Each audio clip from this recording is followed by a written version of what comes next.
go.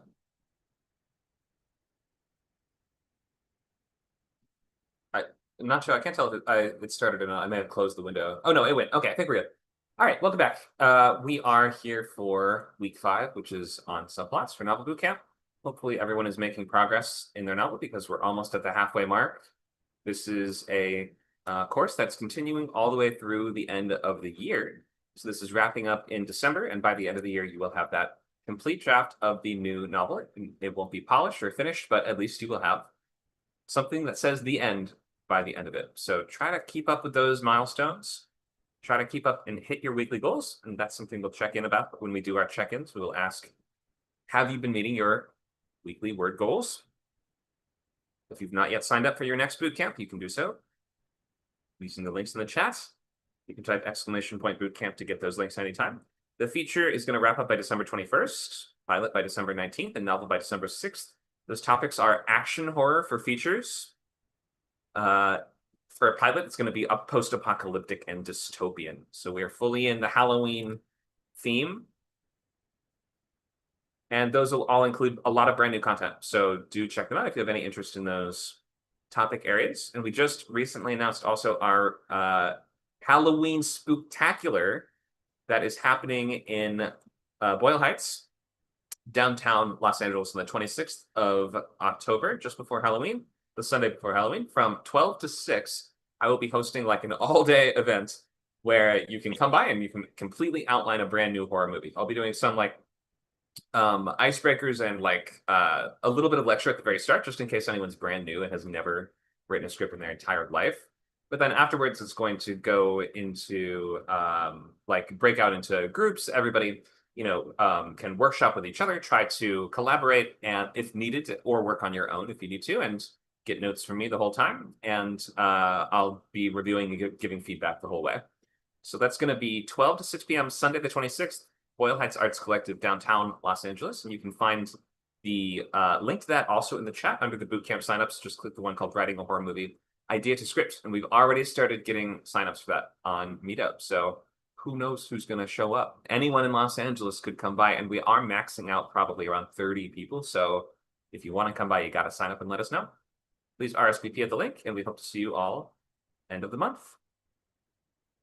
Who asks if anyone's going? Yeah, please share if you are. I don't know if anyone here is in LA, but if anyone is in LA, of course, you're invited. Or if you're not in LA and you want to come visit for just one single day of mostly writing. Okay. I'm going to borrow 10 grand for the flight. Yeah, we'll get right on that. You can donate coins to Becky. Actual coins, not script coins. Mail her pennies and nickels if you need to. Okay, so we are on week 5. Sorry, wake it up. We're on week 5. We are doing subplots today, so we will be breaking down what is a subplot, how do they work, how do they fit together. I will also be reading a little bit from Writing 21st Century Fiction by Donald Nass, which has a good chapter on the topic. Next week, we're doing suspense and micro tension, which is kind of a new way of looking at suspense on a line-by-line level. Character arcs, action and set pieces, mood, tone, and genre, plot twist, mystery, and suspense. Pressure cooker, which is the latter half of Act 2. And finally, wrapping up with endings, finales, and editing. On the 28th, that first draft intended to be done by December 6th. Wow, I need to slow down. With the first draft intended to be done by December 6th. There we go. Now I'm not rushing. Okay.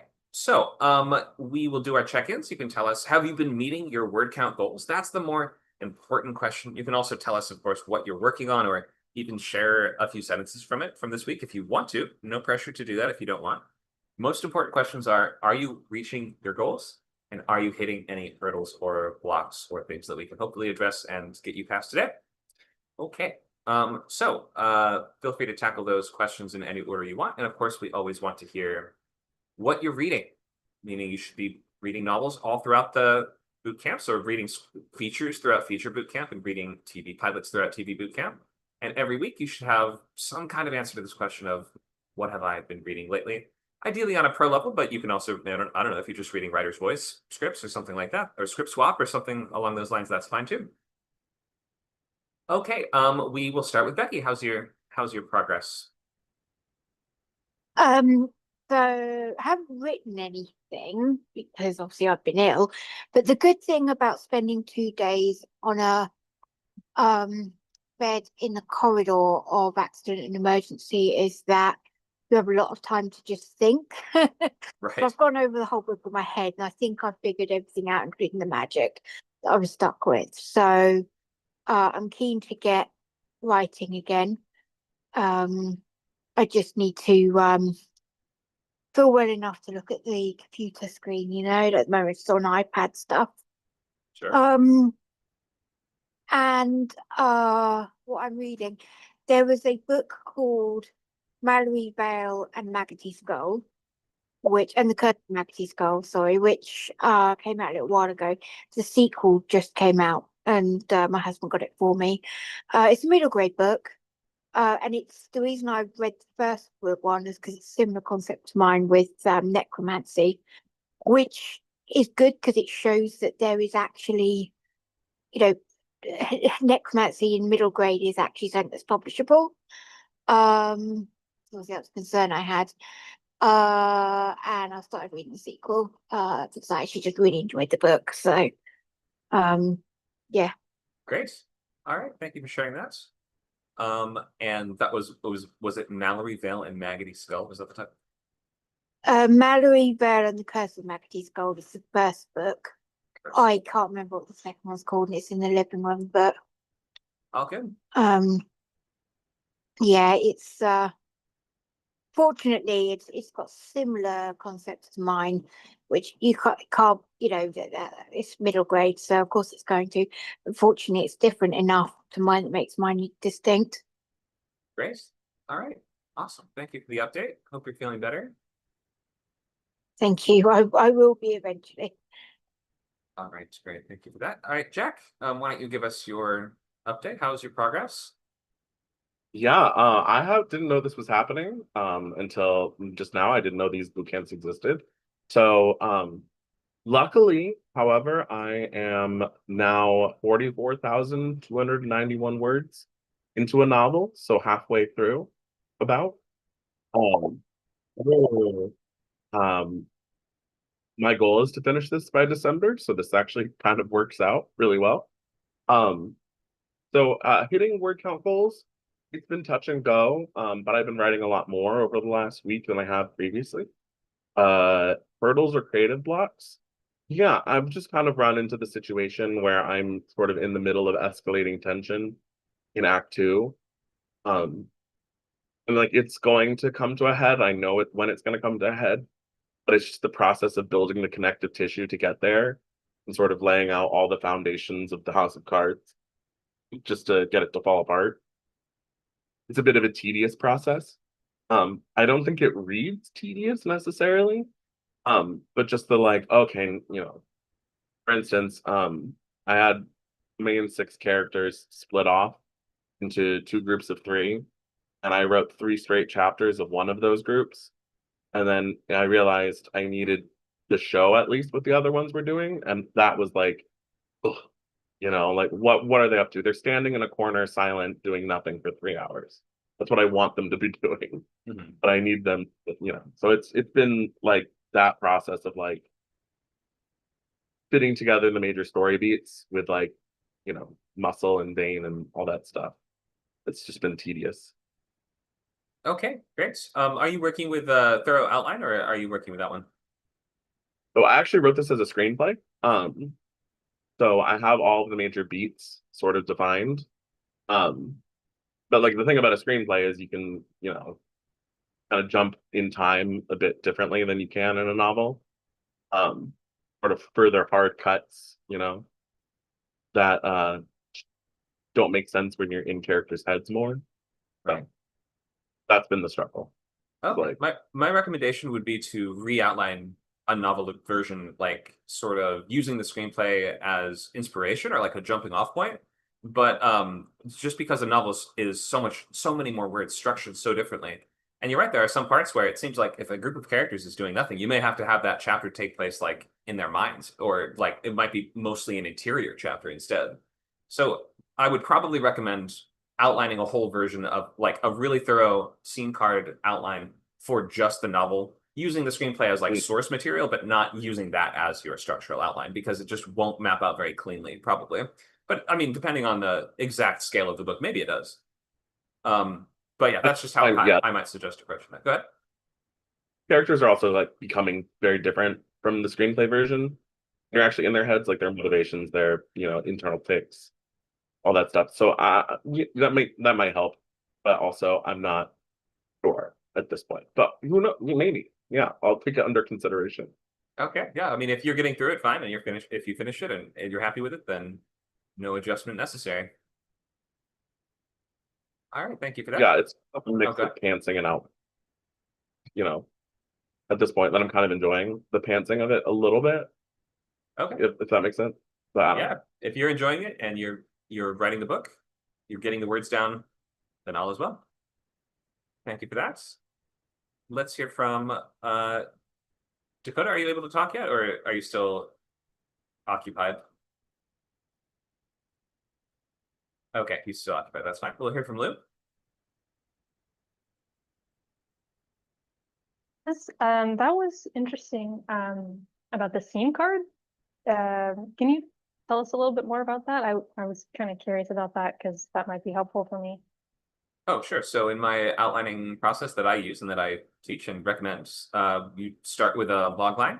You expand into a sketchbook, which is going to be like an unsorted list of all your ideas for scenes and lines of dialogue and inspiration and pictures and video links or early versions of your structure. From there, you expand into story beats, which are going to be like the major plot moments in the story with structural headings over each section so you know where you would be in the book, but it doesn't have to include absolutely everything.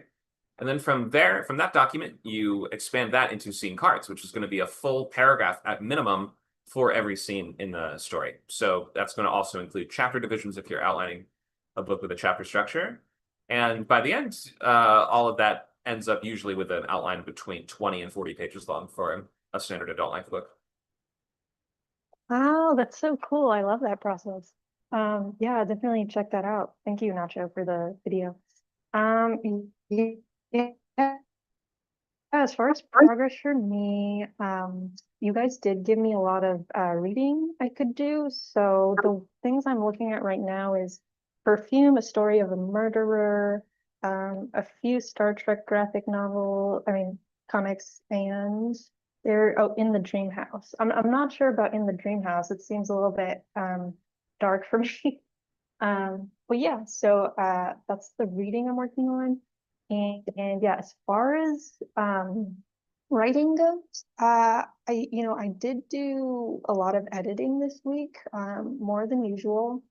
I'm just trying to figure out how to make it work schedule wise because for some reason I always end up doing it at like 2 a.m. in the morning.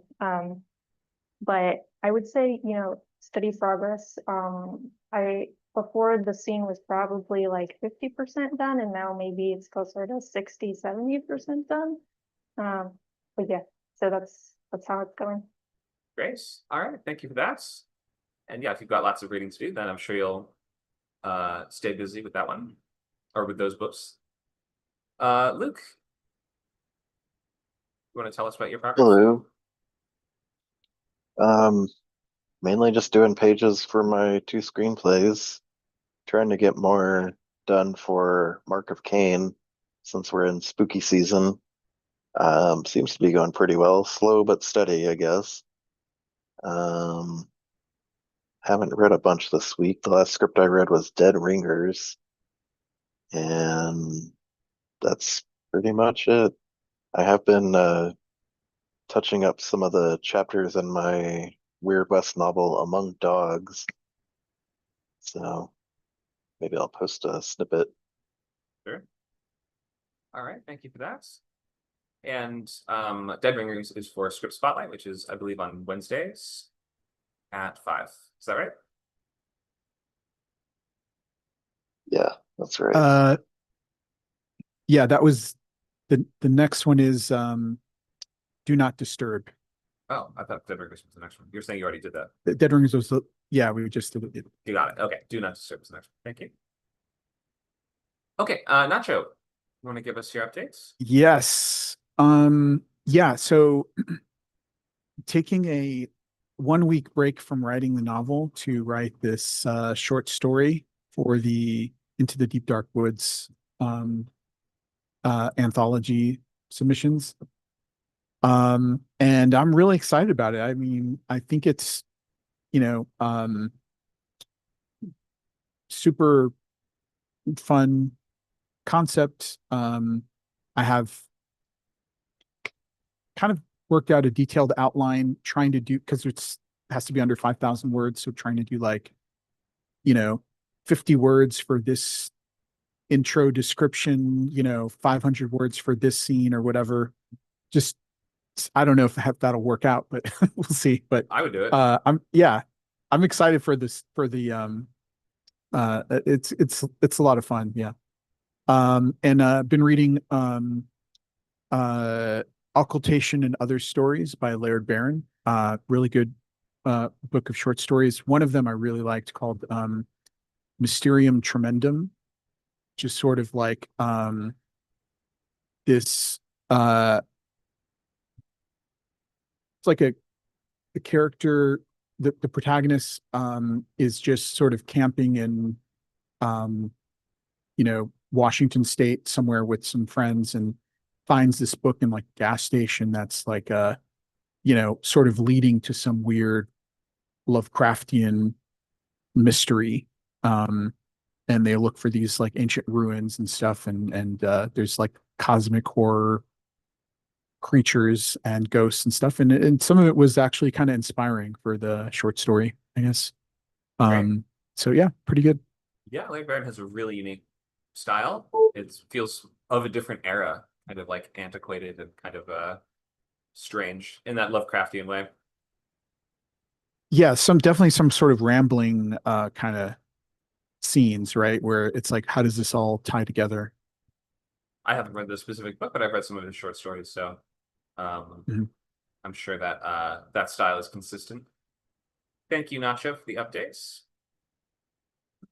Okay. Whew, I'm trying to do it, guys. All right, so we are going right into our class today on subplots. Hopefully everyone's ready to write their next chapter, but does anyone want to ask a question before we dive in?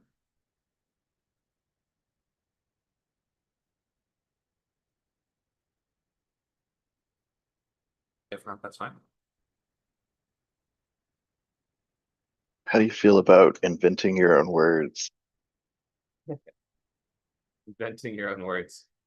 If they're good, then do it. If they suck, it'll be annoying. I don't know. Like that, like it's hard to say if a word like what is my actual answer to this? If it fits into your style and your story, then yeah, like if you're like a Shel Silverstein type writer, or you're like you for a specific turn of phrase need to turn something into a verb that isn't normally a verb, or something like that might make sense. Or if you are writing in a particular literary mode in which you are taking it upon yourself to be like James Joyce and like sort of show people what could be possible with language in the different ways that it fits together, maybe that is why. I can think of some reasons why. Obviously, I wouldn't use mostly made up words. Do you have an example of one that you're considering using in your book? Oh no, I use a bunch. I just cram two words together and make a new word out of the with a hyphen. Oh, sure. You mean like in like a fantasy world building sense? Or you mean in the sense of you're just always making new words and using them constantly? Just always. Really? In a fantasy sense, I make up my own words. Yeah, I have one in my excerpt here. It's a circus flurry Oh, hyphenated. that is two words that already exist, but I guess you've kind of connected them into like a it's it's almost just like a turn of phrase that you've used that I haven't seen before. But I don't think that's quite inventing a new word, is it? I do that all the time. I highly recommend it. I think it's great, Wait, but I don't looking- consider that a new word. I'm looking for the passage. Where did you post it? I'm posting it now. I just have to indent the first paragraph. It's I don't know. Format it. I don't. Some of these paragraphs are indented. Some of them are not. I'm just gonna post it. I don't Okay. care. All good. It's quite common to make up new words in kids lit. especially doing fantasy. I'm not sure about adult, but I imagine people do. I mean, Spielberg made up loads of words, didn't he? Did it? Spielberg, what? Shakespeare, sorry, Shakespeare. Oh, Shakespeare, yes. Shakespeare, I meant to say sorry, I'm still a bit. It's okay. I I'm have on to. very strong. Maybe I'm very strong. Spielberg made some words as well. Who knows? I don't know. I'm sure he probably did. It's easy to make words. I can't quite find the said circus. Like, I guess that must be in this paragraph somewhere. I just am Near the having trouble beginning. near the beginning. Thank you. Oh, I see.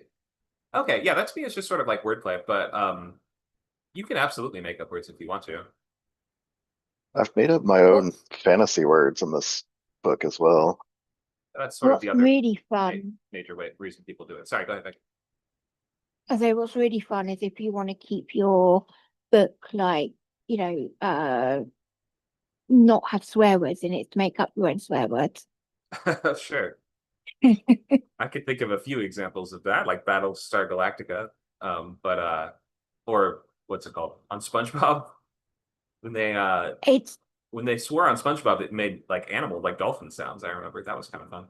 yeah, it's common to make up words.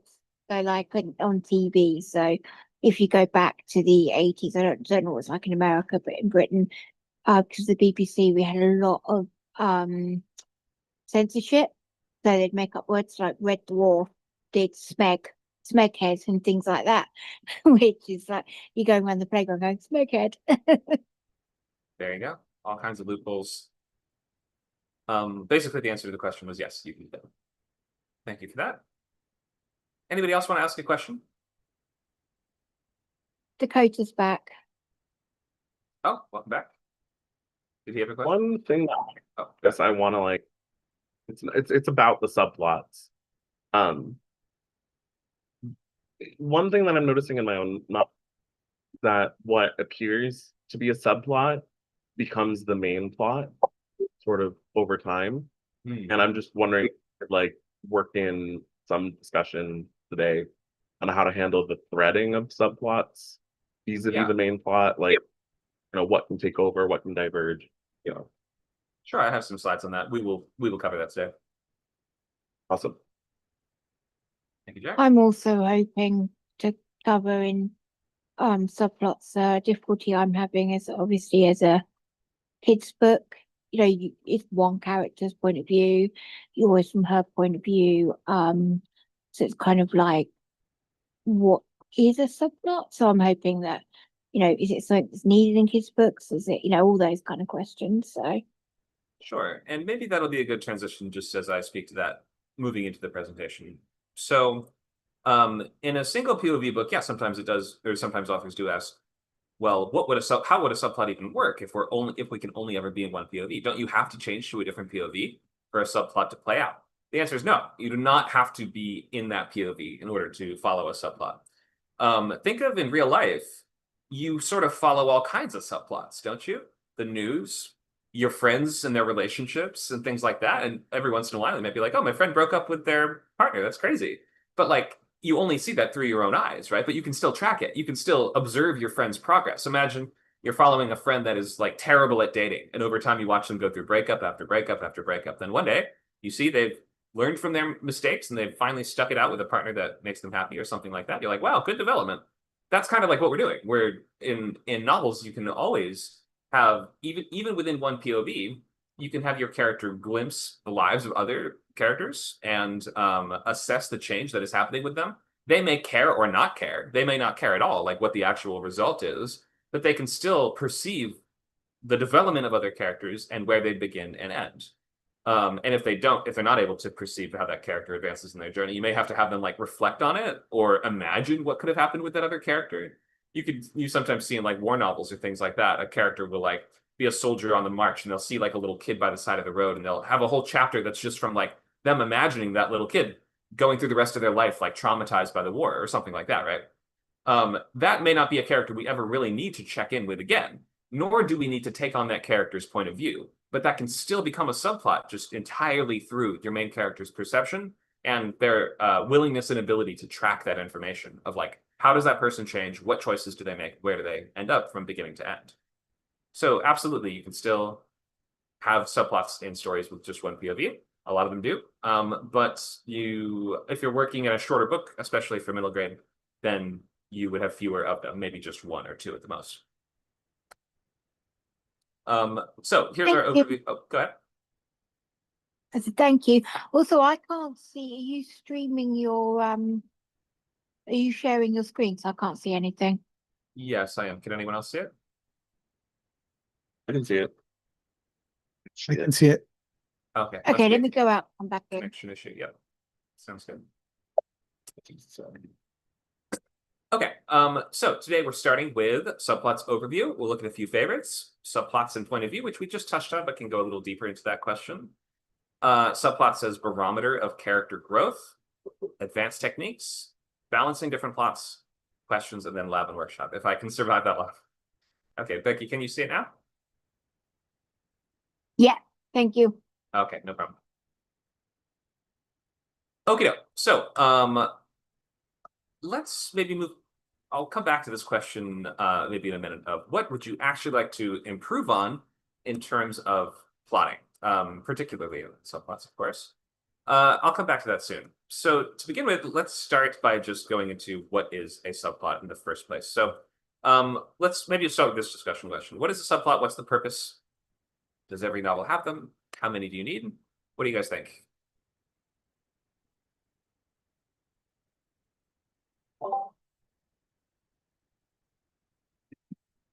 Well, the purpose of a subplot, generally speaking, this is probably not going to be the academic answer to it, but it's to not only fill out the world, right? Because that is what it inherently does, but it also allows your character to consider other points of view, to allow other characters to inform your main character of certain things. It basically involves your character in the world at large, or at least it can. But there are different kinds of subplots. You know, there's subplots that have secondary characters only, right? That only deal with that secondary character. You know, a very famous one is, of course, every Sherlock Holmes story, right? There is a subplot with Watson in most of them, right?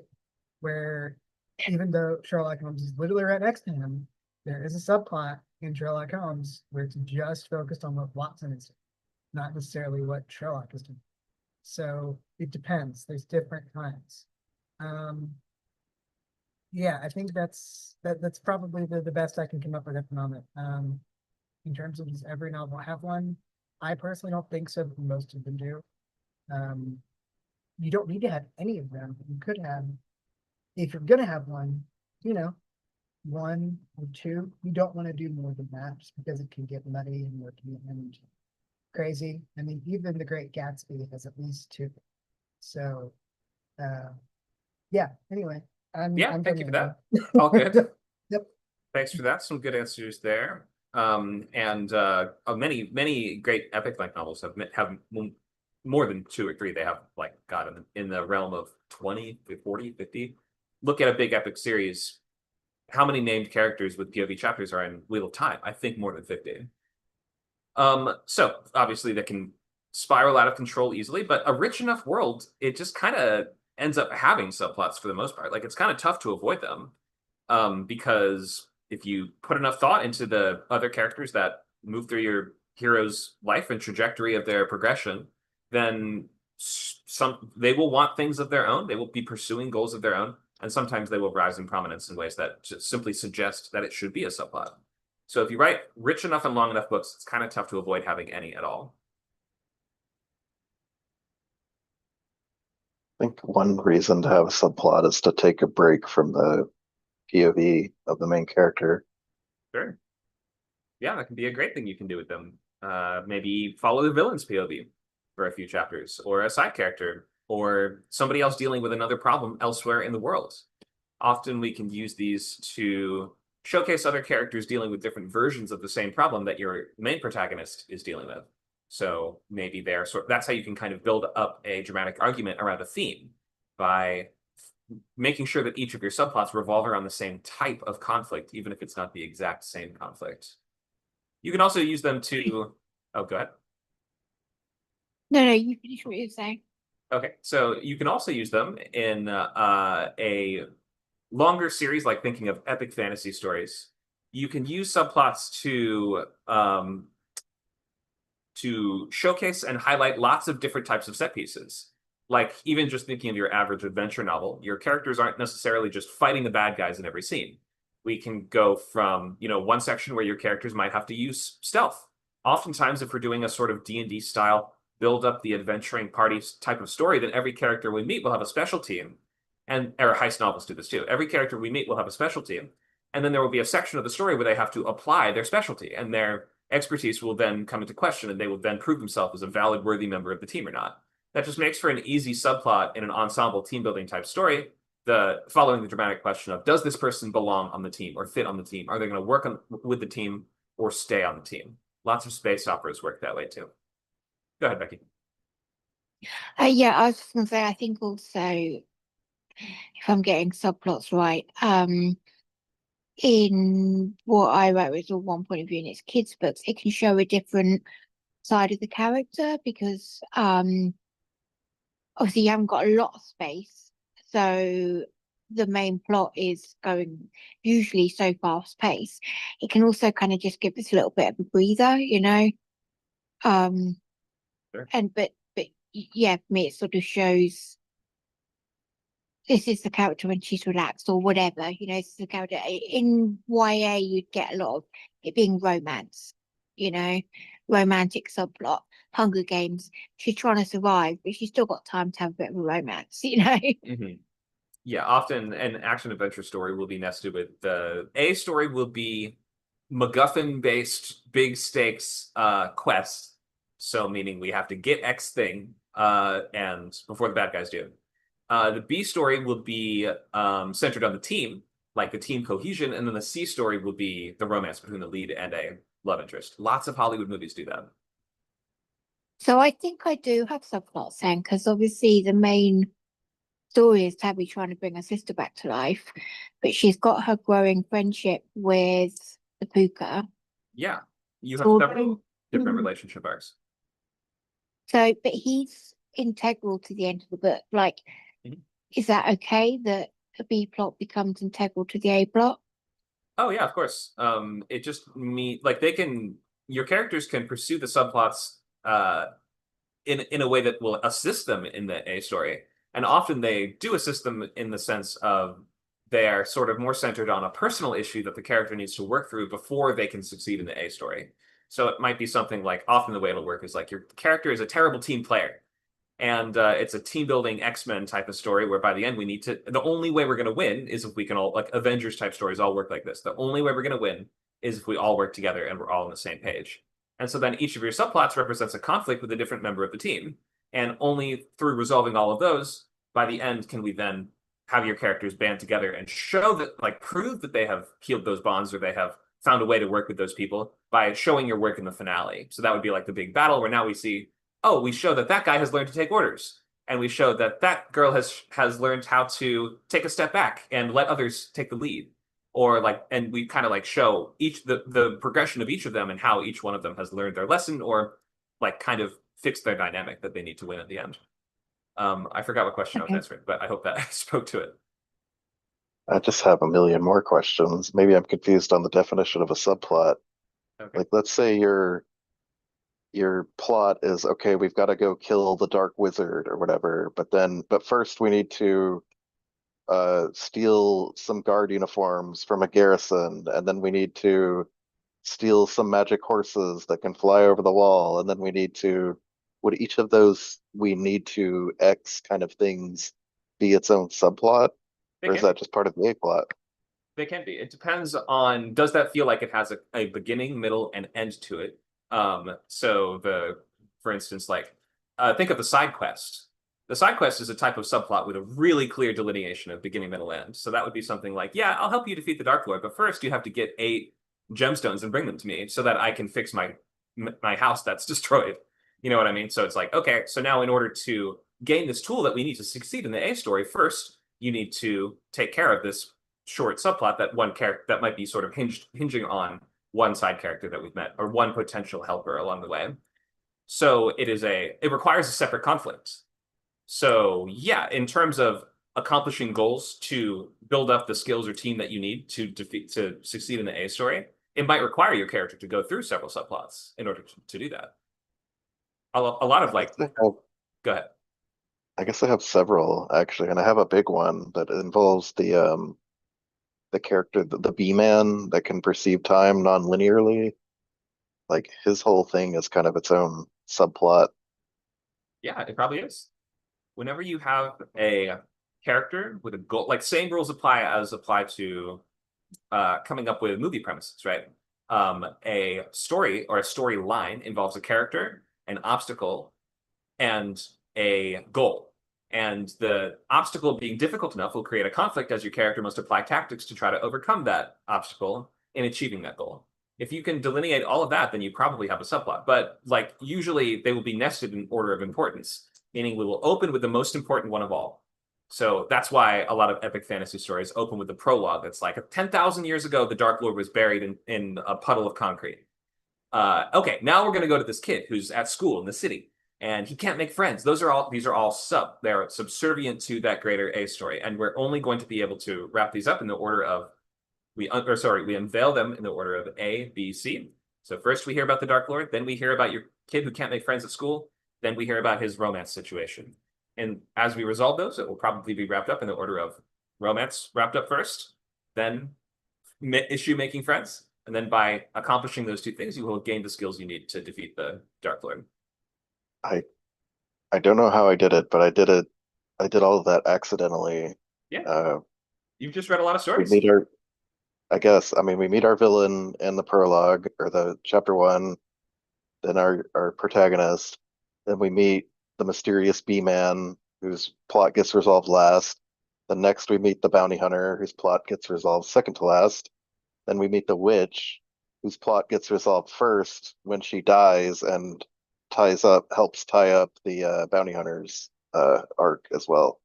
Great.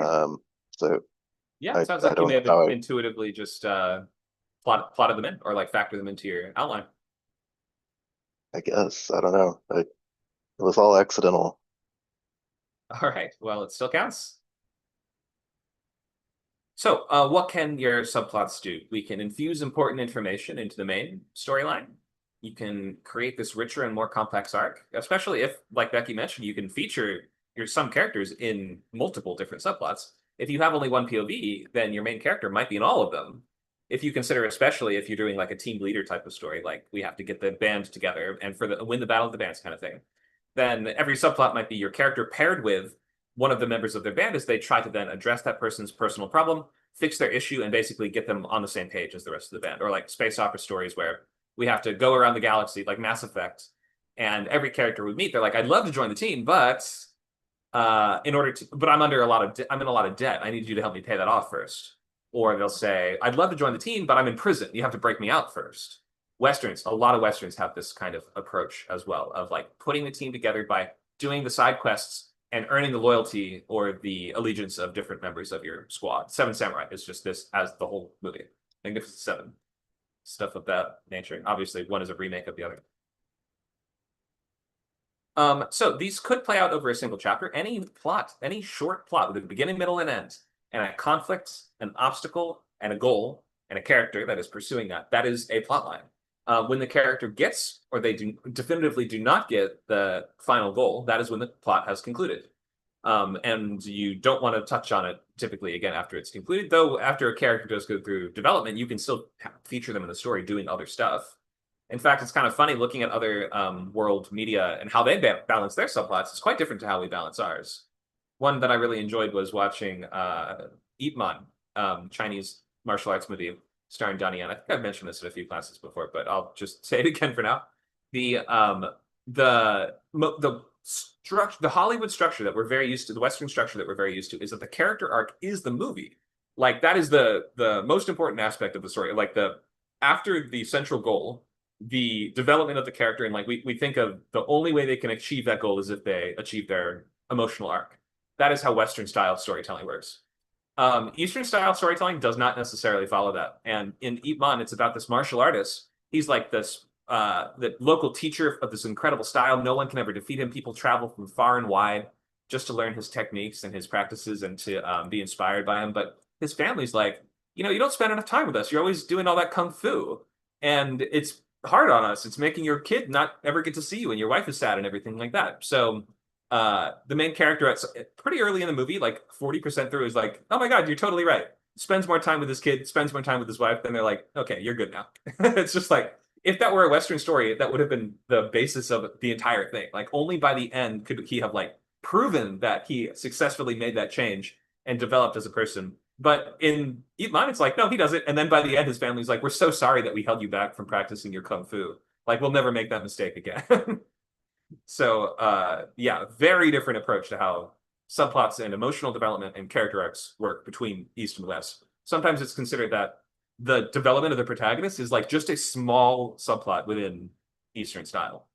But that pretty much does not work at all in Western style. I don't make the rules. Okay, so they are part of the main story. We should think about how you can't exactly tell the main story without them because they provide some necessary context, some other information that we need, or like a perspective that just is required to fully assess and intellectualize the point of the story. Like, you could still say that the hero might get to their goal if the subplot weren't involved, but the subplots are also for the audience to fully understand what you're getting at, why you're telling this, and what the point of this is. Especially if your subplots really contrast with each other, which often they do, right? Like, you have different characters pursuing different goals that might be in opposition to each other, and some of them win and some of them lose. All of that works up towards building your dramatic argument for your story, as you sort of say, well, that person, they gained kindness and they rejected violence, and as a result, they succeed in their subplot. You have somebody that embraces violence, and as a result, they fail in their subplot. You can use that to sort of build out the theme for a story. And what are you trying to say with the text? So we're also going to be using them to move your protagonist potentially closer to the solution in the main plot line, especially if the A story requires some kind of team cohesion or social element in order to succeed. Like, we need to earn someone's loyalty or complete their mission before we can add them to the squad. They might be small stories that somehow illustrate the theme of the larger story. Or every character in the movie or book might be dealing with the same kind of issue, in which we explore the central conflict in a different way for everyone. So, for instance, like, we might be doing a story about scarcity, right? And you have your millionaire character. They're like, I can't afford this helicopter. Oh, this is the worst day of my life. You know, a middle class character that's like, I can't afford this new TV. This is the worst day of my life. You might have a lower class character that's like, I can't afford a candy bar. This is the worst day of my life. You might have like a homeless character that's like, I found half a sandwich in a dumpster. It's the best day of my life. Right? Those characters are all dealing with a similar problem, which is, I can't get something I want, therefore I'm unhappy. And you can use that or break that. Obviously, I kind of like, I guess, broke that cycle at the end by showing a different character react with the opposite response. But you can see how by featuring different characters dealing with different versions of the same problem, you can start to build out the central idea of your story. Does that make sense to everyone? Makes sense to me. Yeah. All right. Awesome. Thank you for that. So I think I've touched on this before. I'll just kind of go over it quickly in this case. But this is a story about Andy Dufresne has been falsely accused, and now he wants to break out of prison. It's a prison break story. It takes many years to do that, though. It's not an easy prison break where we do a big heist and we blow up the wall with dynamite or yank it down with horses and drive out the front door in a Jeep and smash through the wall. It is the kind of prison break story that the central theme is more about patience and perseverance and hope. And so this subplot, Dakota says it's one of his favorite subplots. Do you want to tell us what happens here and how this connects to the main theme? Why is this even in the movie? I don't know if it's in the book, but why is it in the movie at least? Oh, yes, I love this movie. Anyway, I've seen this movie a lot. Anyway, Brooks. So Brooks is institutionalized. And as you said, the movie is about hope and perseverance and persistence. And he isn't exactly the opposite, but when it comes to, because he has hope in in prison because he's taking care of this crow, Jake. And when Jake goes away, he,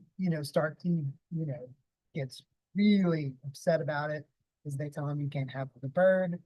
And he, lashes out. But then he gets out and he realizes, oh, I can't survive out here. It's not like he tries really hard. He gets a job, he gets a hotel or something like that. He tries to, make it inside, but he can't. He realizes that he's too used. He is too institutionalized. He can't do things by himself. He can't go to the bathroom by himself. Like there's literally a scene where he's like, you don't have to. He's at work. He's like, I have to. He goes to his boss or whatever. Like, I have to go to the bathroom. You don't have to tell me, just go. Like his mind is so just still in prison, and it really hampers on the theme of what does freedom ultimately look like, and also what does it mean to how does the prison system affect people like that? Like, because it does happen.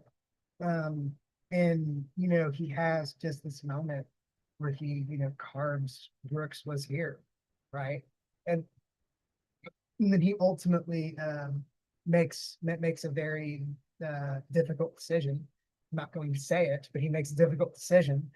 And later, when Red gets out, Red starts to see the same thing. He starts to feel the same thing, right? He starts to, feel like he's more institutionalized. He's like, oh, I don't want to end up like Brooks. But the difference is that Brooks is kind of like this microcosm of like what the system does to you, right? And it hampers on the theme of that, of like hope versus hopelessness. But I don't think he was like that. I think it was more of this question of it affects everybody else around him, because when that happened, every other character was thinking about, oh my gosh, what if I end up like him? I don't want to be like him. And yeah, he's just I'm probably misremembering things. I'm rambling again. But No, I think you got it. It's so good. Yeah, so this is a character that is kind of an example of what happens when you lose all that hope. Sometimes subplots can be great because they're like a cautionary tale. You mentioned Morgan Freeman's character Red even goes like, I don't want to become like that. So I don't want to be like that person is a great use of a subplot. Also reinforces the central theme of, what is the central question of what is freedom? I think the story comes down on the position of freedom is hope, or hope is freedom, right? Because while Brooks was in prison, he was free. That was freedom for him. He was an important man in there. He was the library guy. Everybody looks up to him, and he has contacts. He has friends. Everyone knows him. He's as happy as could be back in prison. But once he leaves, he's then forced to assess, wait, I'm not free anymore, even though I'm not inside, or even though I'm outside, and so Andy, for instance, was always held on to a little bit of that freedom, because the hope inside him was that sort of form of freedom. So I think that to me is like my interpretation of what the story is really saying and talking about, and centering on this idea of hope being this powerful kind of core motivator that if you keep it alive and keep it burning, it can lead you anywhere you need to go. Green Mile is another Stephen King that really tests its main theme from all angles with different subplots. It's all about life and death, right? Who has the ability to give life? Who has the right to take someone's life? What happens if it's given and it's not? What happens if someone's life is taken and they don't deserve it? What happens when we take someone's life and they do deserve it? What happens when you want to execute somebody but you can't? What happens when you have to execute somebody you don't want to? We sort of, from every single angle, assess this question of the adjudication of life and death. Here's a couple more examples. I think I want to, at this point, read from the Donald Mass book called 21st Century Fiction on this topic. Okay, so this is referencing the middle of the story, the second act, in which your A story needs to be fully engaged and firing on all cylinders, but this is where we're still going to be as we move into Act 2, we are still opening up and unveiling some of your key subplots, maybe your C and D plot. And up until about the halfway mark of the book, you're free to open as many plot lines as you want to. From the halfway mark to the end, you typically want to be wrapping them, not introducing new ones, unless you're planning a really long series. But yeah, from beginning to end, from beginning to middle, introduce your key subplots, usually in the order of, or I should say always in the order of A, B, C. So start with the most important, then the nested one underneath that, and the one underneath that. And then you resolve them from middle to end in the order of C, B, A. You can occasionally do something weird and different, like a character just dies before they get anywhere near accomplishing their goal or the sort of thing that we promised that they were working towards. Grimdark books use that all the time. Walking Dead, Game of Thrones, stories like that, they really thrive on this idea of setting up what seem to be a bunch of arcs and then deliberately and tragically cutting them short before the character can actually accomplish too much of that. So yeah, grimdark storytelling is relies really heavily on this idea of we don't know who's going to even make it, so it plays the mean trick of getting you invested in everyone's journey and then tragically ending a bunch of them, like most of them by the end, if not all of them. Usually grimdark stories end in a place where the central theme wasn't learned, or the characters got close to understanding it but then turned away from it, or basically this was all for nothing and nobody knows what this was all about, and this was all just a big bloody mess. So lots of grimdark books end with that sort of mode, or end with that sort of ending. Okay, so here's how this passage goes. This is referring to the middle of the story, so moving into the second act, which is, if you're following the milestones of this novel bootcamp, that's about where you would be right now, week 5. For plot-driven storytellers, filling out the middle is essentially a process of making the main problem worse and worse, and finally, impossible to solve. Whatever your protagonist is trying to do or avoid, ask how many things can possibly go wrong, then make every one of those disasters occur in some form. Call those events setbacks, complications, obstacles, or whatever you like. Regardless of your terminology, recognize that you need probably more of them. And this is referring to in your plotting process, right? Character-driven stories have the same challenge, but in that case, the problem to be compounded is internal. The process essentially is to define the new state of being towards which your character is moving, then set them back in every way imaginable. That might be, for instance, a story that is mostly about your character trying to become a better person or trying to become more patient or something like that. A lot of very internal, quiet, literary slice of life stories are like that. You can still feature progress, subplots, propulsive choices in the storytelling, all of the above. The process, right, is to define this new state of being to which your character is moving, and then set them back in every way imaginable.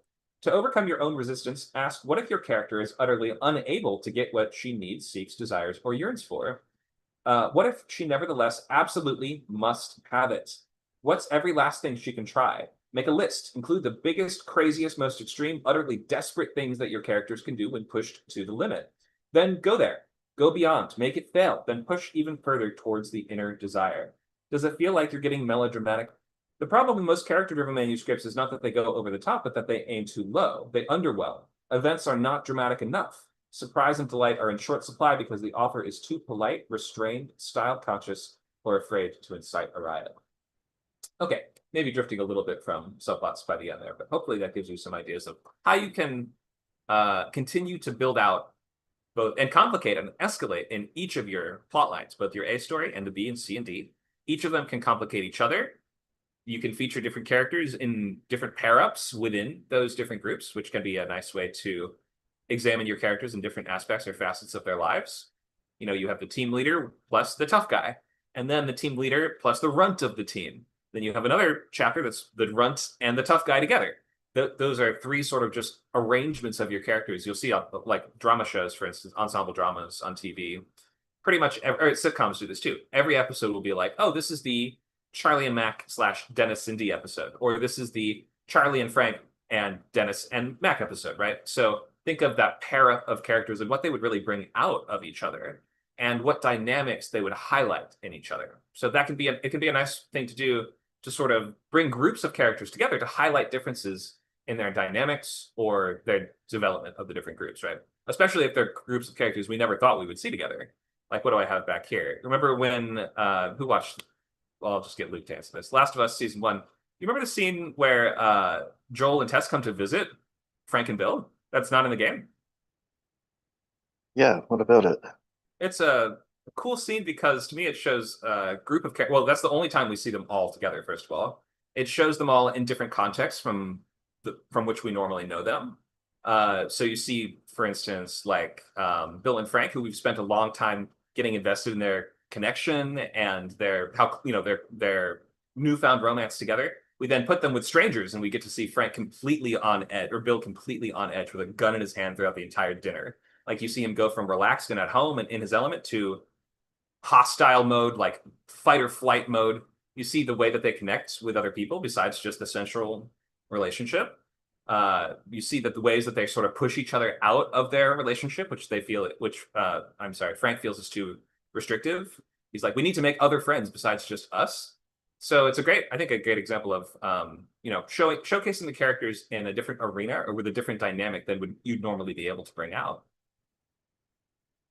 Can somebody think of another example of? Oh, go ahead, sorry. It also ties into the main theme, which is what people are willing to do for love. Yeah. So Bill is willing to, open his fortress to strangers, let people inside just for love. And that's the main theme of the whole first game/season of the show. Yep, exactly. That's the driving dramatic question or central dramatic question.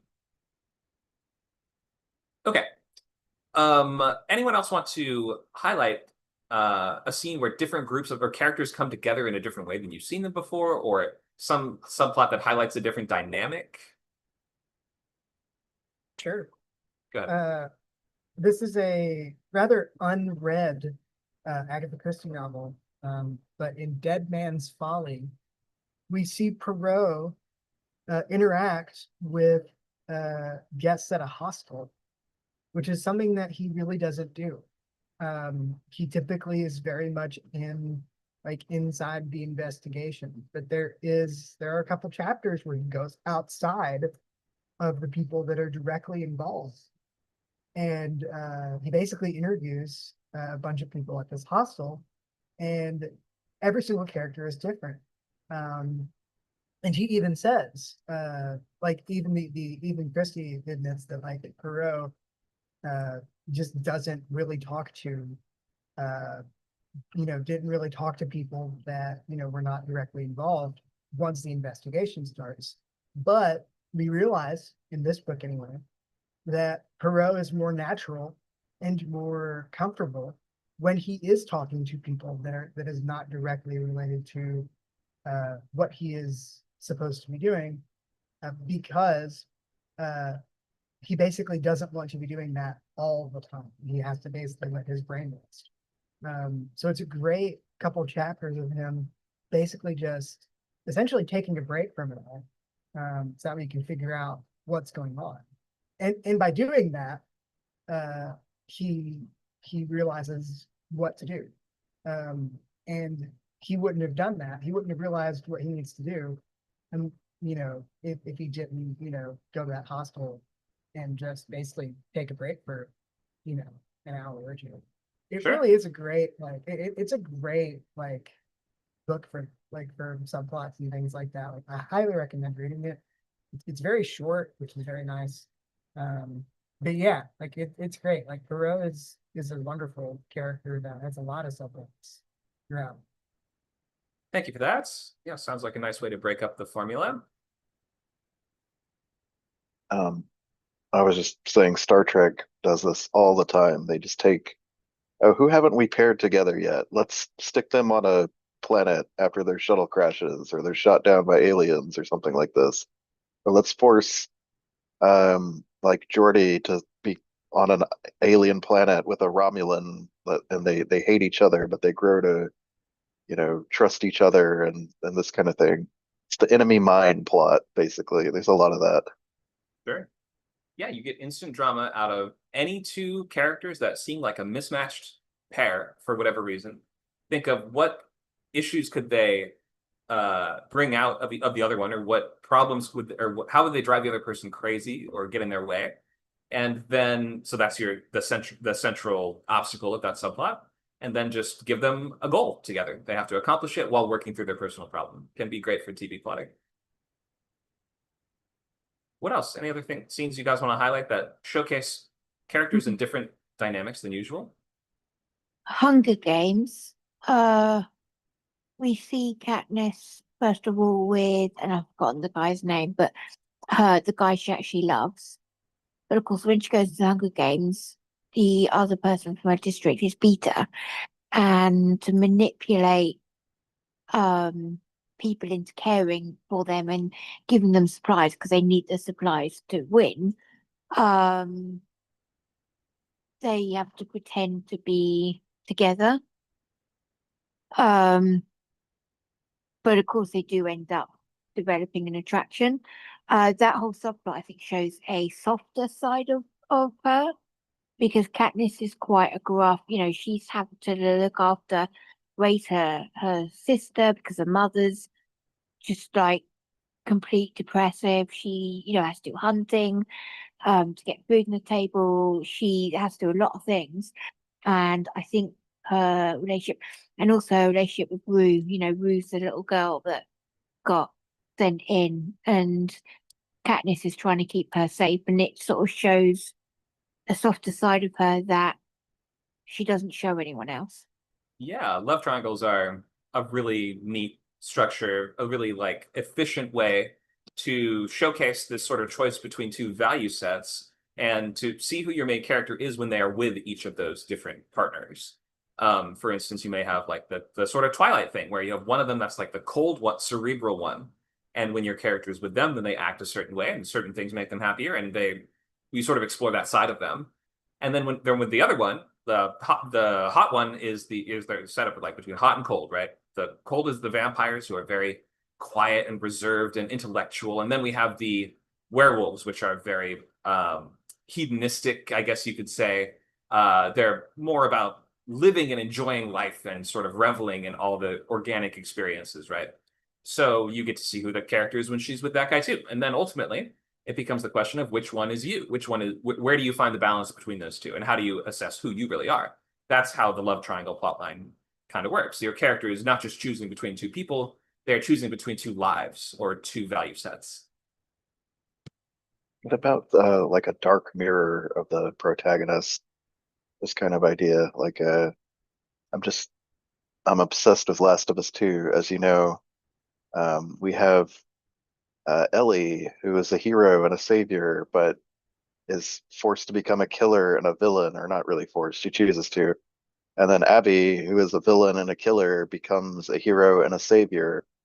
And we see how their revenge both cost them all their friends, and I don't know, so many parallels and so many sort of like mirror kind of things between these two characters. It Sure. definitely explores the theme from different angles.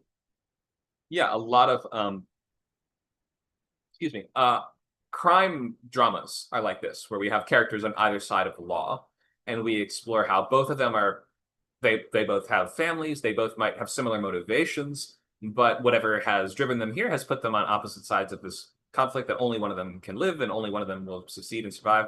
One of them will rob a bank or the other group will stop them. So yeah, you can do a lot of comparison, that sort of evil mirror or like darker mirror of your character. If your villain especially is a character that reflects some traits of your hero, or if we talked last time about shared origin or shared background or opposite background, that can be a great way to bring some of that contrast to the forefront. Thank you for that. So I think we've covered the basics of subplots. Do I want to touch on this? There are two main subplots and I have one POV for each. I think we've covered this. What else? Okay, so let's look at B story as barometer of character growth.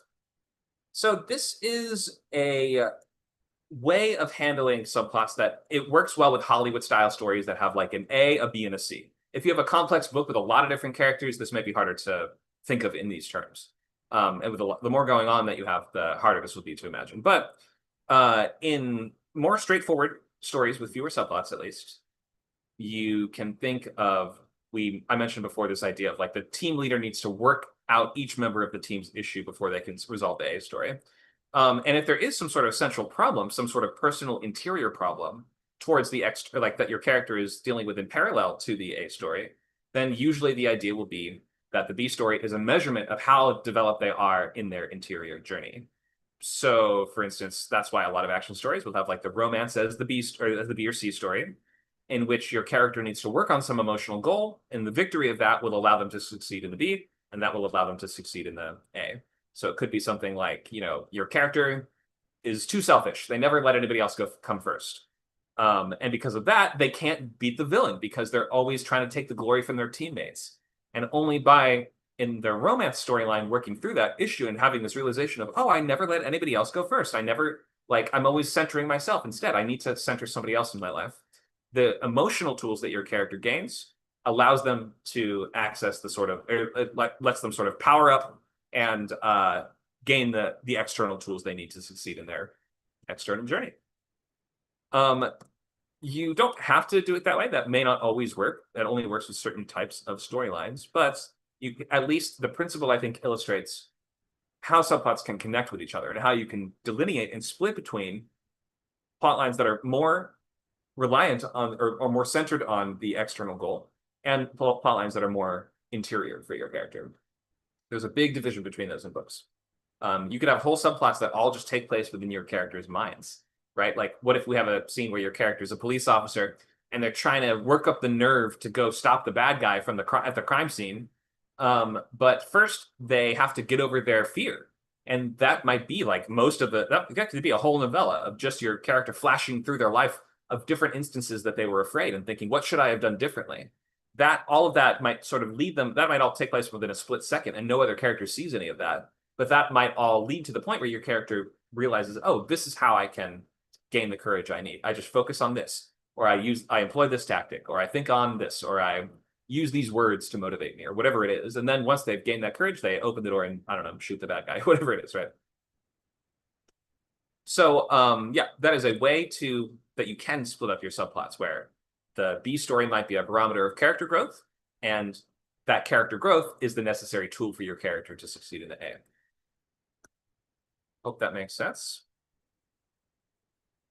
I think we covered a lot of this. Let's talk about balancing subplots because there were some questions about that early on, and want to try to answer that if I can. So we mentioned you can have a lot of different plot lines in your book. The way that I would recommend usually balancing an ensemble, just to make sure we don't sort of get too far away from the A story, though, is think of every scene can either start with or end by connecting to the A story. And if you use that idea, we'll never be more than like 2 scenes away from either reflecting on or returning to the A story in some way. So that might be, I'm just going to give an example off the top of my head. Your A story is your character is trying to run for president, right? And then your B story might be about the opponent. And so the opponent's running their campaign too. We start the scene on the opponent, and by the end of the scene, we have them turn on the TV and they look at your main character like, I'm going to defeat that candidate in the upcoming election. Your next scene might, again, start with somewhere else with a C story character, but by the end, we tie it back into the A and we say, oh, that's how this is involved. That's why this is related. You can go a little while, and you can break this. Sometimes you can make it unclear how plot lines connect. And there are certain genres that really utilize that technique of leaving us going, wait, how does that fit in? But if you are worried about that, or you want to make sure that you are being consistent, you can just apply this as a rule of thumb in your plotting to make sure that we're never drifting way, way off from the A story to the point where we'll be confused what the A story even is. We're trained to understand the very first thing we see as being the A story in Western style. The very thing you open the book with gives us a huge clue as to what this is about, whose story this is, and what's going to matter here. When we you can use the way that we reconnected that thing in the cold open to gain a lot of tension or intrigue as well. You could open on like you have a character that, I don't know, goes to the store and buys a mysterious package and takes it home. Then we cut to a different part of the city and we follow other people for a while. Then in the background, we just glimpse the guy with the strange package. And that way you can sort of like keep the ball in the air and keep us wondering, how will that reconnect? Is that really unrelated, or am I going to keep watching with the inherent promise of that is connected somehow, and I need to watch more to learn why? So that's just something to think of as well as like your readers are looking for information, and especially in mystery style storylines. And by giving them that information, you will be able to advance that plot line. And by teasing information, you can hold their interest even if you don't give it right away. But just make sure you don't leave us totally floating in the dark. Like, there are very few stories that can work by showing a subplot and then leaving it and abandoning it and not coming back to it for a really long time. Though I will shout out Seven Psychopaths, one of my favorite movies, for doing an amazing job with this, to the point where there's a subplot that seems to start in the first act. There's a Vietnamese priest in a hotel room with a gun, and then we don't come back to it until almost the end of the movie. And even the characters themselves are like, "Wait, what was the deal with the Vietnamese priest? Like, why was that? What was that, like a dream sequence, or like what was that?" And then by the end, it becomes the most moving, incredible part of the whole story. Like it's a huge misdirect, or it's not a misdirect. It's just like a really important thematic scene that is seeded very early, and then the fact is you kind of forget about it, and by the time we get back to it, you're like, oh, it all makes sense. Like the longer you wait for a payoff, the better that the payoff has to be, and the more sense it has to make, or else you risk this issue of the questions are more interesting than the answers. Have you guys ever heard that before? Yeah, I've heard the saying before. Can you think of an example that you've seen where you thought you were really intrigued by the questions, but then when the answer finally came, you were underwhelmed by it? Um, Maybe it's not a great example of devs, because I don't know, I found the questions more interesting than the conclusion, but I wasn't that underwhelmed by the conclusion for that. Okay. It raised a lot of interesting questions. Yeah, I think the answer was kind of interesting too. Maybe it's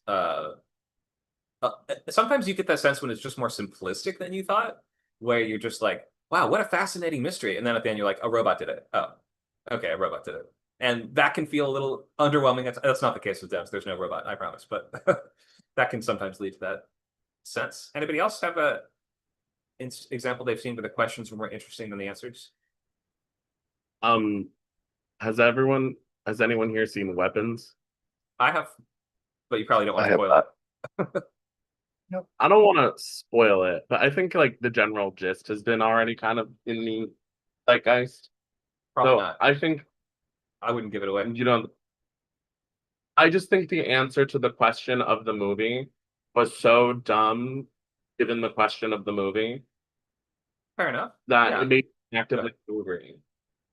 Wait, You know, it made me actively angry because these kids disappear.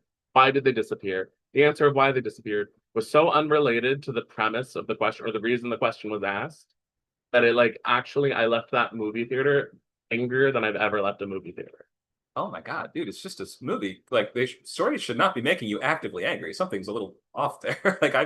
That's a strange Oh, reaction. it made me. It's like this is a school shooting metaphor, is what it said, and then it proceeded to do nothing with the political statement it was like marketing itself off of. And as someone from the two places where school shootings have happened, they've been from two. Oh, Which is strange. I've seen it 3 times. I did not unpick that theme or the idea from the movie at all. You're saying the directors talked about that? The directors talk about it. The marketing, it was one of the first things people talked about was like, oh, it's called Weapons. The whole classroom disappears. This is a school shooting metaphor. I mean, this doesn't really spoil anything, but the giant floating gun, that was a little on the nose and proceeded to go nowhere. Okay. So the question it was asked. I truly did not put those themes. I did not read it that way at all. So I'm intrigued to read more about that. But I have seen some other audience members have the same reaction that they felt in that movie, that the questions were more interesting than the answer. Go ahead. The directors mentioned that the time the kids disappear, which I think is like 218, is the number of representatives who voted against an assault weapons ban. Like that's explicitly stated, like by the creators of the film. Whether it was the writer or director, I don't remember. But same person. Yeah, no. I'm looking forward to reading more about that later. Thank you for sharing that. Go ahead. That's just an example of here's a cool, political, insightful, thematic question, and then the answer was not even remotely related to that. Yeah, it's interesting. I didn't read it that I was the complete opposite as that interpretation, but that's art for you. That's why I'm, I don't usually get mad at movies. That would That's make good. me mad. I can see I if know. something hits close to home, I can see it maybe creating that reaction. Go ahead, Luke. I have several, basically every Shyamalan movie. Okay. But I'm going to focus on a movie that I love a lot. It's called Contact. It's based on a Carl Sagan book. Cool. Raises amazing questions and makes you imagine this really like, oh, what is this going to be like? You know, what are we going to see at the end? And it's pretty underwhelming. The questions are far more interesting than the answers, and that is kind of the whole point of the ending. Yeah, that can sometimes be an issue when the whole story is the character themselves hyping up what the answers might be. In which case, you may have to factor that into your story. If the character themselves is disappointed by what they end up learning. Yeah, I mean it's it works for what it is. I mean, I don't know how much I can even say without spoiling it, but yeah, Okay. that's a good example. Contact. Yeah, thank you for that. So I think we're not going to do this exercise for now. But does anybody want to speak to the subplots in their novel or any difficulties they're having in connecting them together? I can, but I'll wait if anybody wants to really talk about it. I guess my big one is the Bee Man, and how do you do cause and effect when effect precedes cause, if that makes sense, and sort of like make that clear to the reader. How would effect precede cause? Because his life to him is all happening at the same time. He does not have a concept of sort of linear time, Oh, if this makes sense. okay, like So his Billy Pilgrim I don't know who that is. from Slaughterhouse Five. Never read it. Oh, that's the main book that uses that sort of, have you heard this term unstuck in time? That's from that Kurt Vonnegut book where talking about the aliens that perceive all of time all at once, and they give that ability to a human, and sort of uses that to examine his life before and after World War II. Arrival is another story Okay. that uses Arrival, sure. this idea. Mhm. So it kind of had a red herring in the beginning. It makes sense from the main character's perspective. But I want to make 100% sense from the B-Man's perspective. We'll just call him Johnny. His name's Johnny. Um, and I guess the hurdle is how to sort of tie it all together in the end without just doing like a exposition dump or just sort of like injecting the knowledge into the brain of the main character. Like if there's a more satisfying way he can like learn it for himself, maybe. I don't I doubt you've seen Deep Space Nine, but there's the very first episode of that show, the main character Cisco is communicating with these extra dimensional aliens called the Prophets, who also perceive time non-linearly. And he kind of like figures it out. He figures out a way to communicate with them, like over the course of uh like a 10-minute sequence or so. Um, Kind of looking for something more like that. That makes sense. Well, I think I'm a little in the dark on this one because I don't know the storyline of your book or what your characters are trying to do or who's the Yeah, main character okay. or It's what. Among Dogs. We have a team. We have our main character who's Enzo. He wants to be a bounty hunter. That's his arc. He becomes like a killer. We have the old veteran elf. We have the witch, and we have this mysterious man made of bees, who intersects Enzo's timeline at seemingly random places, but they're not random at all. He's like helping him along his quest. Um, And so it's a and the Magnificent reason he's Seven style team building ensemble story, or is that right? kind of, yeah, they're not like defending a place though, they're like attacking a place. Okay. And um I just had a thought and then I lost it. The So his timeline intersects at seemingly random events. Oh, it's because in the finale, Enzo saves his life in some kind of way. And it appears that Enzo saves his life when he first meets him, but that's actually not true because um, I don't know, he literally can't save his life. He's kind of like immortal or like invincible. He saves his life in like a metaphorical sense in the finale, if this makes any sense. It's so vague. I'm trying to turn my brain fog into language. It's not working right now. Okay, wait, so saves his life metaphorically, meaning like reminds him of his reason for living kind of thing? He like gives him a purpose. Right. Yeah. Like um and um maybe I just answered my own question. Maybe Lou could elaborate on what do you mean by Rosetta Stone moment? I don't remember that in the pilot. Yeah, so basically Cisco is using some sort of orb to communicate with the prophets. I don't remember if I'm remembering this right, but maybe you just need to kind of use that kind of scene as an excuse for your character to kind of download the information you're talking about. But yeah, Oh, I'm trying to understand your story a little more. But that was just a random thought. yeah, it's the orb is how they communicate to each other, and then by communicating, he learns like, oh, these like it it takes it's a series of like, I don't understand you at all. What the hell are you saying?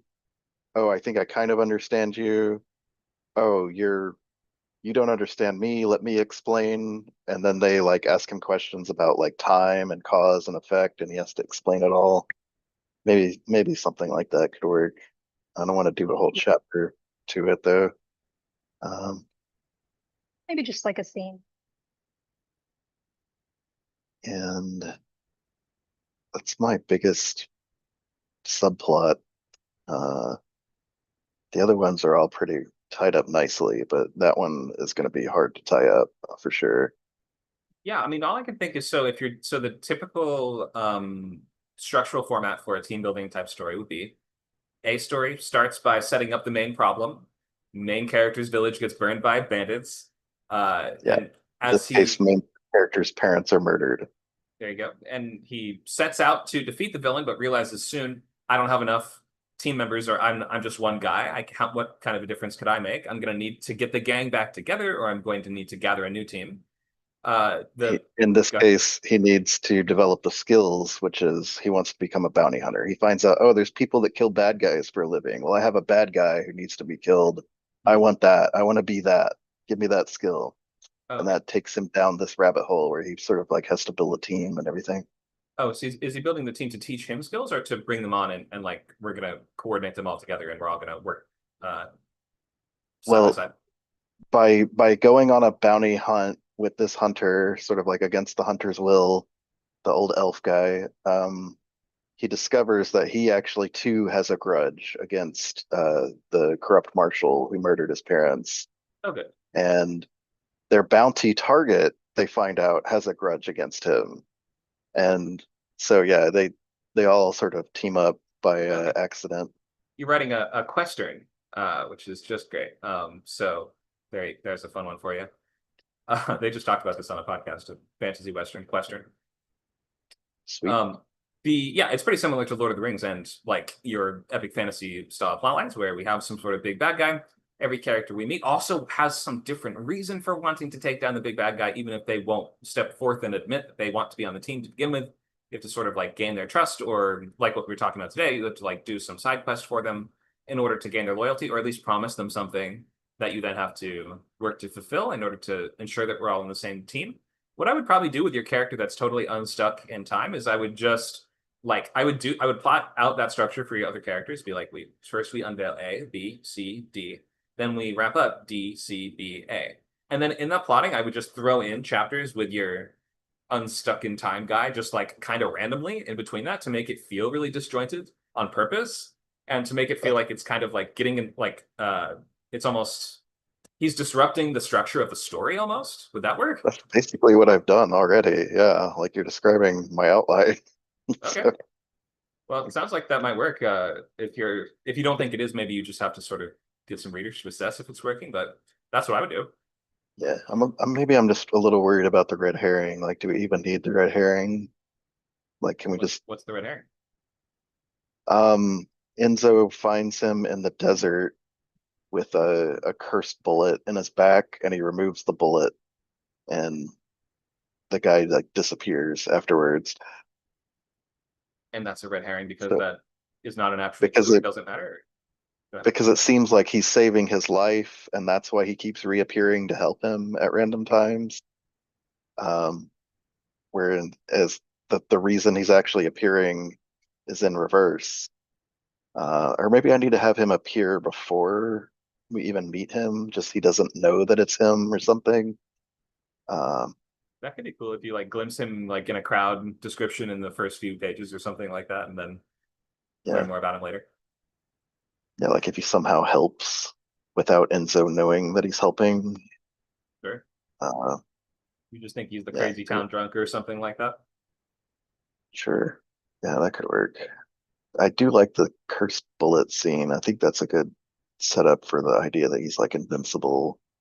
But because I'm gonna introduce when the bounty hunter is like he tells him the story. He's like, wait a second, like if it was a cursed bullet, there's no way he would have survived. Like you're making this shit up. You're a liar, you know.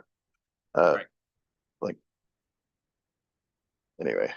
Okay. Well, yeah, I hope that Uh gives you, I mean, reassurance that it seems like you're on the right track and incorporating that character and the plotline into your wider story. I think so, yeah. I think maybe if anything, I just need to plant more little appearances of him earlier on. Yeah, that could be a fun thing for your reader to look for, especially if they are kind of looking back and, remembering, oh, I think I saw that earlier. Then they look back and they're like, oh, that's what that was. Okay.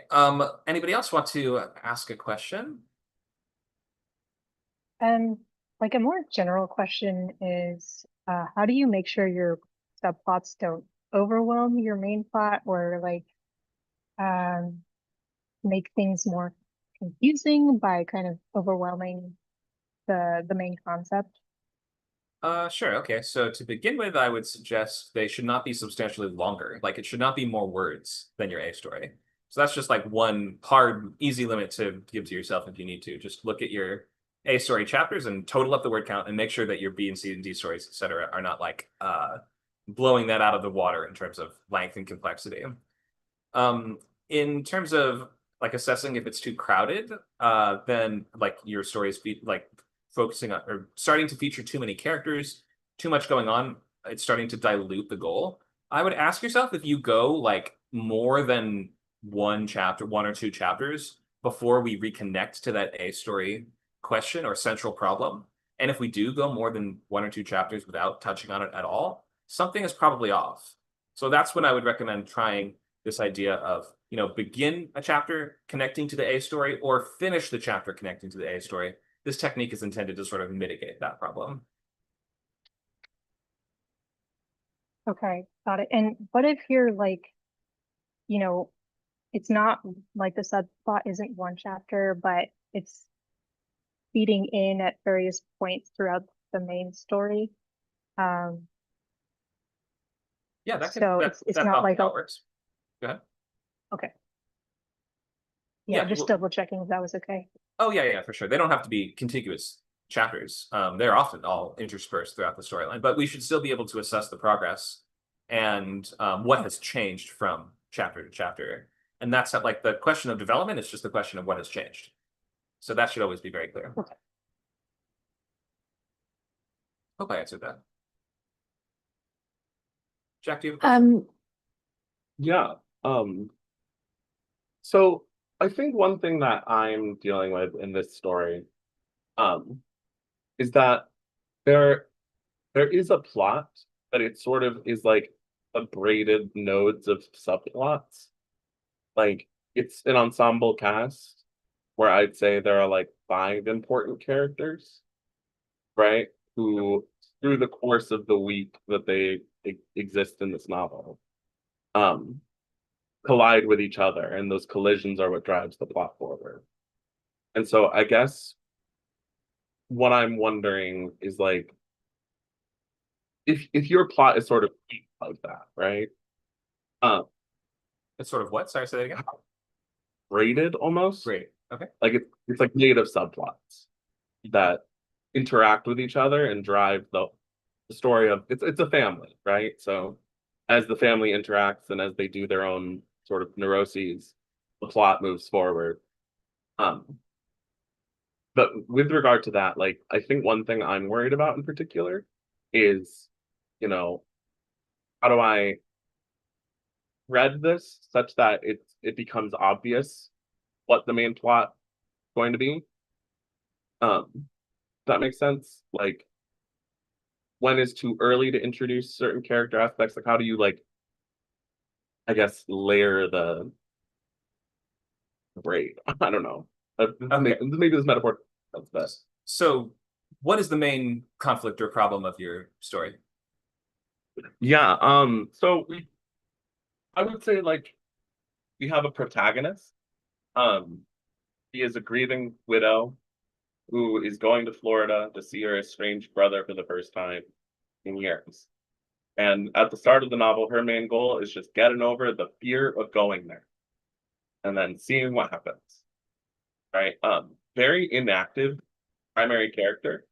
In the sense that she is going to allow whatever happens to happen. And specifically that involves rekindling a previous incestuous relationship with her brother. Because like that. That. You know? We have a deuteragonist, right? Who's sort of existing in and around this plot of the mother, who is her son, who's on this like spring break to Florida trip, who is dealing with his own relationship problems and sort of in parallel, right? And then we have the antagonist who's the uncle, the brother. He just kind of sucks. And we follow through him sucking for a while. We have another brother, so another son of the first woman, who is sort of like an everyman character in the sense of like he's there to be like normal and for you to empathize with. Someone caught up in the mess of this whole situation. And then the thing that's like a hard one to get right for me is this other character who serves sort of as the catalyst of the plot, right? And the plot is like she realizes this is a fucked up situation.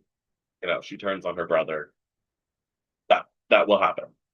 But it's through this engine of the brother's daughter. And I had a reader read like the first 100 pages, and I asked what they thought of this character, and they were like, I don't really see her. She's not really around. I'm like, rats. I thought I was threading that well enough that it would become clear she would be more important as the novel goes on. Can we But go yeah, back I don't and know. take a step back? I feel like I didn't quite understand the answer to the question. What's the main sort of conflict or problem of the story? There's a woman who's going to reconnect with her brother, and then they start an incestuous relationship. What was the conflict?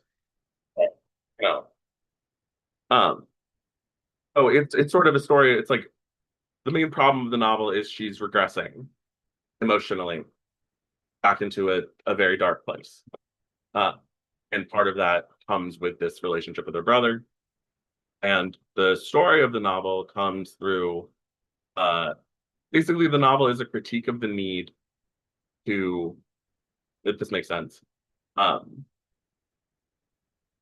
accept one's own abuse, but to feel fury in the face of others' abuse, right? That there's this need to like see something happening to someone else and then recognize that that's happening to you, right? The book is a sense of too little too late, like, does that make sense? Not quite. I'm still struggling to understand what's going on in your story, like even on the very simplest level.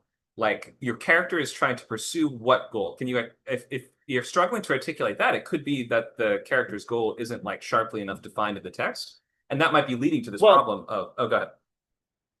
Yeah, no, the goal for the main character is, well, here's the thing, is right, she's the protagonist, but I don't know if she has a goal per se. Right, right. She's That like seems like a the problem. well of the story, but I don't think she needs it, is the thing. Like the story is propelling without her as a passive observer. Like part of this What theme is of the the book is she's observing this week, right, where she's traveling through Florida and the increased tension between her family members that will eventually explode. Oh, so it's when- sort of their story. It's more than anything else, it's that catalyst story. It's about her escape from her abusive father by basically orchestrating a rift between her aunt and her uncle. And she's aware of their relationship as part of it. Like she is secretly aware. She's orchestrating a rift. Is that her goal then, to split somebody up? Her goal is to have her aunt turn on her brother, who basically had additional evidence of like abusive violence from her past her father, to basically use that as a vehicle to escape. Oh, so her goal is to escape a situation or a relationship? Well, yeah, I think the part of it is like the main character isn't setting off with like, my goal is to defeat the Dark Lord. Main character is setting off with the goal of seeing her brother again. Then that goal steps up to starting the relationship with her brother again. Then that goal steps up to maintaining normalcy in relation to this relationship has begun again. I have the rest of my life to have this relationship, but I have to maintain it as a secret. So her goal is progressive. Her goalpost is constantly moving. That makes more sense. Right? Yeah, I suppose it does, but I can see why you're running into the issue of it feels like you said the main character, your readers just weren't seeing enough of the character in the story. Not the main character, the catalytic character. Oh, okay. So yeah, it's sort of, I don't know any of their names or the situations. It's a little hard to Yeah, speak yeah, to, yeah. but like, if your readers are saying that that character is just not in the story enough, you might just need to make them more integral. Might need to examine the web of relationships and bring them in closer to your main character. I'm still not fully sure exactly how to, like, if your book is purely episodic and like each section is your character pursues a sort of different goal, a different sort of interior goal, then it becomes kind of difficult to slot in other subplots beneath that, because like how could they be connected to somebody's purely interior development, right? So I guess that would be how I would look at it. I would ask, in pursuing the greater goal, first of all, you may need to just articulate what is her overall goal, which might be something that persists all throughout these different situations. Something like you might need to articulate that interior feeling that she's looking for. Is she trying to find love? Is she trying to find stability? I guess in some way find happiness. Maybe you could even like say that throughout all of this, she's trying to have a stable life or something like that. Go ahead. Just reconcile her desire and her shame. Okay. At the core of that. Okay. That's a complicated interior goal. I know, right? Right. But you know, it's a very complicated novel, I'm gonna just admit, right? Okay. And I'm aiming for like high lit thick kind of like, you know, structure. So it's told in vignettes. I guess like, yeah, I don't know. Like I feel like the language, the way the story is unfolding is kind of fine. I guess my concern is like I am still new to storytelling in a lot of ways. Like I finished a complete draft of something 2 years ago for the first time. Okay. Like a story under my belt, you know? Since then I've put out more, but it's still like one of those things that like, even though everything is sort of, I think, structurally working, I just worry that like those core elements of story, yeah, right? Like the main character doesn't know what she wants. Right. But how do you like, I think that's a much more interesting story to tell, frankly. Like for me personally, of like, what do you do with people who don't know what they like in paralysis? Right? The goal What's, usually like, becomes to find something that they want, or like to find that. Like they usually, if your character doesn't have an objective, their objective is to find an objective, isn't it? but what about people like I think there are people in the world who don't have any goals and are just floating through life. And I think the story here is to write a story of someone snapping back to reality, right? But who's being carried, who isn't actively participating. Like the critique is she's not an active participant. And the back half of the book is reckoning with the fact that she could have done a lot more a lot sooner, and she was blind to herself. You know, like it's a moral reckoning. The fact that she had to be snapped, you know? But that So- feels so anathema. But that feels like an interesting thing to say. But it also feels like it's anathema to like storytelling stuff. I mean, the more complex and interior your book gets, the more the like more masterful of a writer you have to be to make it compelling.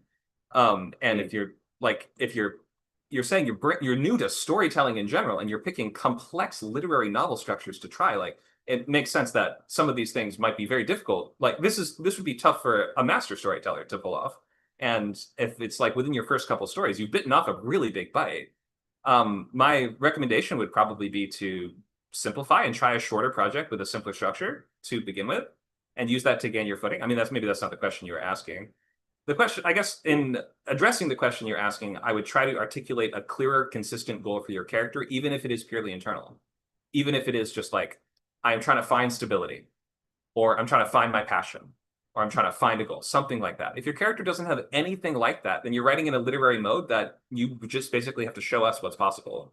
Like you might not even be writing in traditional 3-act commercial storytelling language, and kind of whatever you do is you're exploring and showing us how a story could work. If you're newer at writing stories, I don't think that that would probably turn out very well. So it's entirely up to you how you want to approach that. My suggestion is, yeah, clarify that internal goal, and then you can still understand subplots as being subservient to that A story, even if your character kind of shifts in terms of like what she's doing on an exterior level. I would always have her be pursuing some version of that same goal. So it just may need to, like, your structure might need a little more focus and direction to it in order to not feel like just a bunch of unrelated vignettes or scenes that don't tie together. What do you think? Not to take forever on this, I'm sorry. No, So one of the things, like engines I've been using for the architecture of the plot has been this takes place all over Holy Week. And so just the beats of Holy Week play out in the story. okay. You know, from Palm Sunday to like, Big Tree on Tuesday to, cleansing of the temple, all that good jazz plays out sort of in beats. So like there is an engine driving story forward because like I'm mapping it onto a pre-existing architecture. Okay. How do you think that relates to like the propulsion of the story? Like, could that work as a tool? Sure. I mean, yeah, I've never heard of Holy Week before. It's like a week-long religious festival, it sounds like. It's Palm Sunday. Yeah.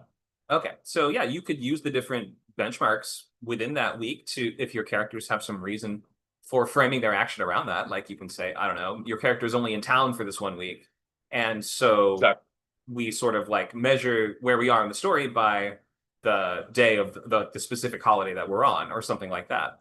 Curse storylines like The Ring tend to do something like this, where it will be like day 1, day 2, day 3, and that will sort of like position us or like help us find our footing in terms of where we are in that progression. You can also use it to build anticipation for certain events. If there's stuff that your character has to do in terms of responsibilities in those holidays, or like there's some specific family obligation that you have to do on the different days, then that will provide something that they have to work up to, or that's something they're dreading or expecting, looking forward to, anticipating in some way, and have to prepare for, maybe, get stuff ready for it somehow. And I think that most events like that have some sort of finale that you'll be working up to as well. There must be a sort of like final day or final ceremony or something like that. And those are often going to be used in stories like this as like a final evaluatory tool somehow, like the big day of the performance or the pageant or whatever it is, right? And then if your characters are participating in that, then we're going to have to make sure we fix our personal problems by the time of the Christmas pageant, or else it's going to go terribly. We're going to put on the worst, Christmas Carol ever. So you could make those holidays or events sort of like tests for your characters too, if there's specific tasks they have to do on those days. Go ahead. Do you book the worst Christmas pageant ever? I have say- not. I have not read that one. No, Great reference that you weren't making, but I guess yeah, not. spot on. Yeah. Anyway, the hope that principle is clear. I'm sort of maybe talking myself in circles at this point, but the Level. yeah, thank you so much for these questions. Hope that's useful in some way. Luke, do you want to speak up as well? Go ahead. Sure, I'll just go in reverse. So speaking of Holy Week, it would make sense to me to use that as a mirror of the character's own journey. They arrive on Palm Sunday, the triumphal entry. By Friday they are, it's like some kind of metaphorical death that they're facing, and then by Sunday they're like reborn and renewed or whatever. Um, but I was just thinking like you're describing all this internal stuff. Like you can externalize these things with characters as symbols or whatever. Her we talked about the love triangle earlier. If she's trying to reconcile these two things, well, she could be in a relationship with these two people that represent these two things she's trying to reconcile. If that makes sense. Like there's plenty of ways to make internal stakes external. Um, I don't know. Maybe just try doing as much of that as possible. Thank you, Luke. No, super appreciated. All right. Thank you for sharing so much of your story today. So we do have to start wrapping up. We have time for maybe one or two more questions, but we have just 5 minutes left. If I'm feeling well enough for lab today, I'll be running that from 4 to 6, and you can bring your questions, topics up to 5 pages of scripts. I hope to get through it okay. Anyone else want to ask a question before we wrap?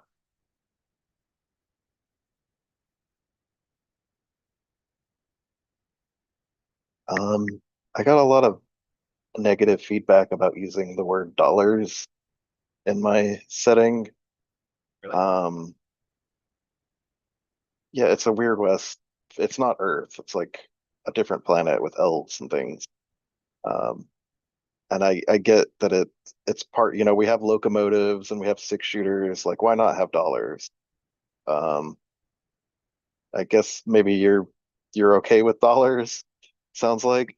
What's the problem? I mean, yeah. I mean, That- what else do you want to call them?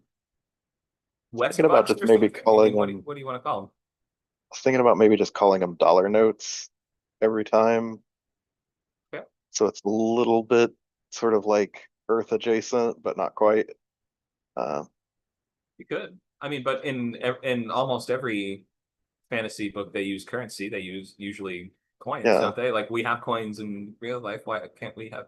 I wonder what it is about that throws people off. I don't know, but it took several readers right out of the story. The second I mentioned a dollar or dollars, Are they? Do they look just like our dollars? And they have like the fantasy West not version of exactly. something. Yeah, well, yeah, basically, yeah. It's a slip of paper with a number and a picture of some important muckety muck, and yeah, it's like a banknote. Mm, Okay, yeah, that's what a dollar is. I don't see any. They've had paper money before the Wild West. I mean, yeah, I don't see the issue. Lou likes dollar notes. Maybe I'll just try it on and see how it works, As opposed to dollar bills. or just dollars. Yeah, and opposed to dollar bills as well. But maybe we could still call them other slang terms for money. Like I think I used the word scratch Yeah. for money. Lou asked, what did they call money in the Wild West? Well, they we had the same. We had dollars and cents, same as we have now. Yeah, and some other slang like bucks and Yeah, greenbacks and that kind of thing. moolah, all that. Yeah, I think the readers can be dumb but not wrong, and in this case, your readers were dumb. Okay. What about just like fictional firearms? So I have the 6 shooter, the rifle, the long gun, the repeater, the shotgun, and the weirdest one I have is the arquebus. I don't know if you've ever seen an arquebus. Yep. I know Okay. this is an early matchlock firearm, usually from the 15 and 1600s, used in Ashidar armies and like in the Sengoku Jidai period. These were really big, and Yeah. also in Europe. I mean, the arquebus is just like a matchlock precursor to the musket. It's a precursor to the sniper rifle, and they were fired on like a tripod or like a pole because they were usually like so Heavy, long you couldn't just hold it and aim it. They're really heavy. You're asking if you should use that gun in the story? I'm just asking if all these like are clear enough, and because in a Wild West story we'd be talking about like the names of the guns, like the Colts and the Winchester and that kind of thing. Right. So I'm just hoping like generic, like, oh, it's a 6-gun, things like that. I'm hoping that works. I think it does. I mean, and in Weird West, you can have weirder ones too. You can do the wrist-mounted Gatling gun, or the Oh yeah, I you have do, quite like, a few weird ones. the steam-powered mech suit, or the Maybe like not that weird. oh, not that weird. Okay. Or like the dirigible with Gatling guns on it and artillery cannons and things like that. You can do all kinds of crazy things. Maybe. Oh, we're at time. I was gonna ask one more question. Never mind. All good. Well, we'll have lab later today, I think, if you want to stop by there. I'm not gonna make it to lab. I'm dead. Me too. All right. Well, all good. We'll see you soon at your next class or event, or the event tomorrow, hopefully, which you guys will be able to join from 11 to 1. All right.